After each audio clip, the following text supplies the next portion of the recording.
Povo de Deus, a paz do Senhor, amém? Mais uma tardezinha com Jesus. E hoje a nossa mensagem está em João 20, amém? Vamos lá? Lembrei até daquele louvor agora, né? Abri minha Bíblia em João 20. Vamos lá, João 20, versículo 1 diz o seguinte: E no primeiro dia da semana, Maria Madalena foi ao sepulcro de madrugada, sendo ainda escuro, e viu a pedra que havia sido tirada do sepulcro. Correu, pois, e foi a Simão Pedro e a outro discípulo a quem Jesus amava, e disse-lhes: Levaram o Senhor do sepulcro, e não sabemos onde o puseram.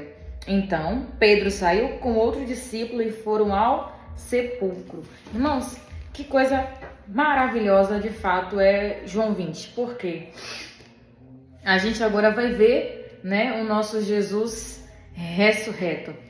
A gente vai ver o nosso Jesus cumprindo aquilo que ele havia prometido, né? Que ele iria padecer, iria sofrer, iria morrer, mas ao terceiro dia ele iria ressurgir, né? Com seu corpo glorificado, com a chave da morte e do inferno em suas mãos, para tão somente, irmãos, cumprir o projeto desde o início do mundo, né? Desde quando o homem e a mulher pecou, Deus já havia feito um novo plano para reconciliar, né, a gente com ele. E aqui a gente vê que em João 20 inicia dizendo que uma mulher, né, chamada Maria Madalena. Quem era Maria Madalena, irmãos? A Bíblia não dá tanto detalhe a respeito da vida de Maria Madalena, apenas que foi uma mulher onde Jesus havia expulsado 7 demônios. E após isso, Maria Madalena começou a ser uma cooperadora do reino. Ela ajudava os discípulos, ajudava Jesus, né, com comida, com roupa. Era alguém que trabalhava, que cooperava, que estava presente. E ela estava ali quando o mestre, né, foi julgado, foi condenado, morto. E ela também está aqui agora, preocupada com o corpo dele, onde ela vai ali levar, né, especiarias, levar coisas para poder cuidar, para poder preservar o corpo do mestre. Só que chegando lá, irmãos, ela se depara com uma cena aonde a pedra do sepulcro havia sido tirada. E nessa época a gente sabe que os corpos eram colocados em cavernas, então as pedras que eram colocadas na porta, né, de cada caverna eram enormes, imensas. Então homens, né, que faziam essa parte pesada de ter que empurrar a pedra, e com certeza talvez até com muita dificuldade, né, por ser algo muito grande. Então Maria fica surpresa que ela chega lá e ela vê a pedra do sepulcro onde Jesus havia sido posto removida. Irmãos, e eu fico pensando, imagina como não era a vida dessa mulher antes de encontrar Jesus. Alguém onde a Bíblia deixa claro, não foi 1, não foi 2, 3, foram 7 demônios expulsos da vida de Maria Madalena. Irmãos, talvez essa mulher não tinha vida. Talvez a vida dela era completamente, né, subjugada pelo poder do inferno. Imagina a perturbação, a tribulação na mente, no coração dessa mulher. Imagina também para quem vivia ao redor, né, ter que ver ela naquele estado, ter que ver ela daquela maneira, né? Vai saber como é que esses demônios reagiam através da vida de Madalena. Não sei se de forma agressiva, não sei se ela se prostituía, eu não sei se ela abusava, né, de álcool. Não, irmãos, a Bíblia não diz, né, como é que essa mulher levava a vida dela. Mas a gente consegue entender que pelo fato dela estar possessa por 7 demônios, coisa boa não era. Coisa boa ela não fazia, de forma boa ela não vivia. Irmãos, e a gente olhando, né, para o nosso redor, com certeza a gente conhece alguém que vive dessa forma, né? Uma forma na qual, gente, você nem precisa ter um olhar espiritual além para você enxergar que o que está acontecendo na vida daquela pessoa é demônio. Tem coisas, irmãos, ao nosso redor que a gente nem precisa, irmão, se rasgar de oração para Deus revelar, porque está na cara, estampado ali, que é demônio. Tem coisas, irmãos, que já são sinais. O que é que Jesus ele declarou? O diabo veio para roubar, matar e destruir. Ponto. Só a gente tendo conhecimento disso, você já começa a perceber como é que o diabo age e quais são os sinais que ele deixa na vida de alguém. Ele mata, ele rouba, ele destrói, né? Ele mata às vezes os sonhos, a esperança, a fé. Ele destrói, né, casamento, ele destrói vida financeira, ele destrói carreira, ele destrói famílias e ele rouba, né, a dignidade das pessoas, ele rouba a forma, né, da pessoa se comunicar, se relacionar. Irmão, resumindo, aonde tem um dedo do diabo, irmão, não tem coisa boa. E Madalena, irmãos, teve a dádiva, né? Teve o privilégio de conseguir libertação por intermédio de Jesus. Jesus dá uma nova vida àquela mulher, né? Dá um novo direcionamento para ela. E a forma de Maria Madalena agradecer foi servindo a Jesus. A forma de Maria Madalena agradecer a Deus por ter libertado ela daquele cativeiro, de ter libertado ela daquela vida, né, terrível que provavelmente ela vivia, foi servindo, irmãos, foi cooperando. E aqui eu lembro, irmão, da sogra de Pedro. Quando Jesus ouve falar que a sogra de Pedro estava enferma, ele vai até lá. A Bíblia diz que ele estende a mão, né, toma ela pela mão, e quando Jesus toca nela, a febre deixa, ela se põe de pé e após ser curada, passa a servir Jesus. Irmãos, tudo que Deus possa fazer, nos dar, nos presentear, seja milagre, cura, libertação, porta aberta, casamento próspero, vida financeira próspera, tudo isso, irmão, não se compara ao prazer de servir a Ele.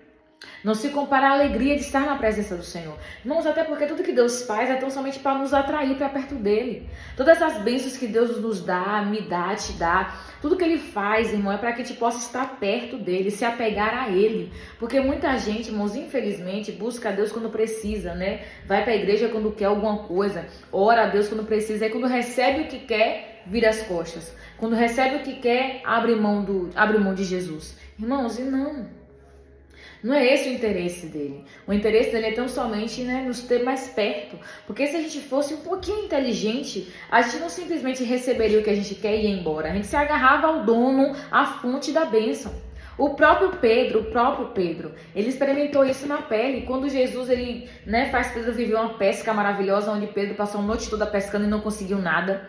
Pedro ali tem o seu primeiro encontro com Jesus e a Bíblia diz que Pedro larga os peixes no chão e vai atrás de Jesus. Pedro abre mão da bênção para se apegar a Jesus Cristo. Maria Madalena podia fazer a mesma coisa, depois que ela foi liberta, ela podia, cair fora. Mas ela se apega a Jesus. A sua forma de agradecer, a sua forma de servir, foi grudando nele. Irmãos, grude em Jesus. Cole em Jesus. Eu não sei o que você quer, o que você precisa, mas o que você precisa dele ainda é pouco para o que ele pode fazer. E aqui, quando Maria chega lá na cena do sepulcro, que ela vê o sepulcro vazio, ela volta, né, ligeiro, correndo para avisar os discípulos, eu fui lá ver o mestre e o corpo dele não tá lá. Aconteceu alguma coisa, roubaram ele, levaram ele, sequestraram, não sei. O corpo de Jesus sumiu. E aí vai Pedro e vai João, porque aqui ele oculta o nome dele, mas quem vai com Pedro até o sepulcro é João, né? Correndo, eles vão correndo ali para tentar saber o que foi que aconteceu, desesperados, porque tentar entender, querer saber, ver se de fato Maria estava ficando doida, estava alucinando, não sei, eles queriam ter certeza se de fato o corpo de Jesus não estava ali. E a Bíblia diz que quando eles chegam lá, eles encontram o sepulcro vazio, o lençol onde Jesus estava envolto, né, estava ali sobre a cama onde ele estava deitado, na cama de pedra, e eles começam a entender. Realmente, Maria não tá maluca não, Maria não tá doida não, Jesus não tá aqui. Só que, irmãos, o que a gente fica meio, né, espantado é que eles haviam esquecido do que Jesus falou. Eles haviam esquecido que era o terceiro dia. Eles esqueceram, irmãos, da promessa. Ele disse, eu vou ressuscitar. Talvez a tristeza, talvez, né, o desespero, o desamparo, porque eles estavam 3 dias sem Jesus, estavam 3 dias escondidos, né? Porque depois que Jesus morre, eles começam a ser perseguidos. Então, eles estavam ali desolados, a gente entende, mas irmãos, uma vez que Deus nos faz uma promessa, a gente não pode esquecer, porque Ele sim é fiel para fazer cumprir, mas nós temos que ser fiéis a Ele para conseguir esperar. Porque às vezes a gente fica questionando porque algumas coisas não acontecem, porque algumas coisas, né, demoram de acontecer, ou porque Deus esqueceu. Não, que às vezes quem esquece das promessas somos nós. Às vezes tem coisa que Deus nos prometeu, há séculos, e ainda não se cumpriu. Por quê? Porque eu esqueci.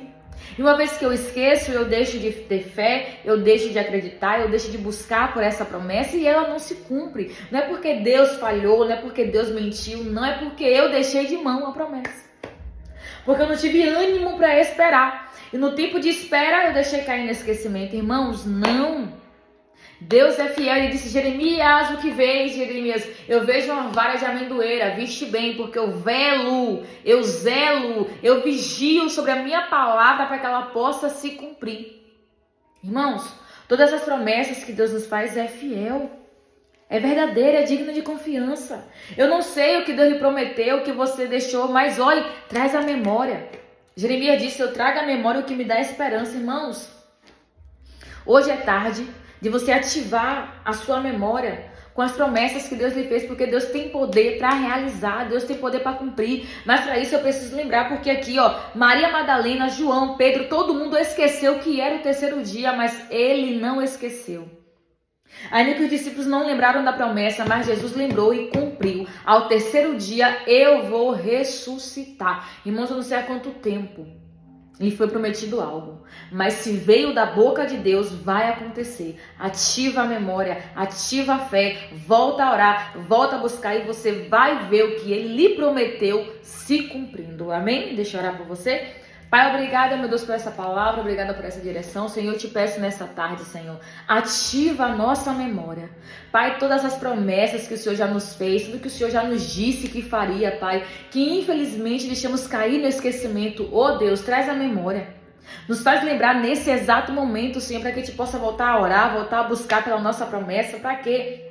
Para que ela possa se cumprir, porque a tua palavra diz, meu Deus, que o Senhor traz à existência o que não existe como se já fosse. Então, Pai, nos traz à memória todas as tuas promessas, traz ao nosso coração novamente, desenterra do nosso coração, Pai, toda a boa palavra que o Senhor liberou a nosso respeito, e eu te peço, faz se cumprir, executa, Deus, cria forma, Pai, dá vida a essa promessa, Deus, em nome de Jesus, Deus, e nos aviva nessa tarde. É o que eu te peço, meu Senhor da glória, e já lhe agradeço em nome de Jesus. Amém. Amém? Irmãos, que Deus lhe abençoe nessa tarde.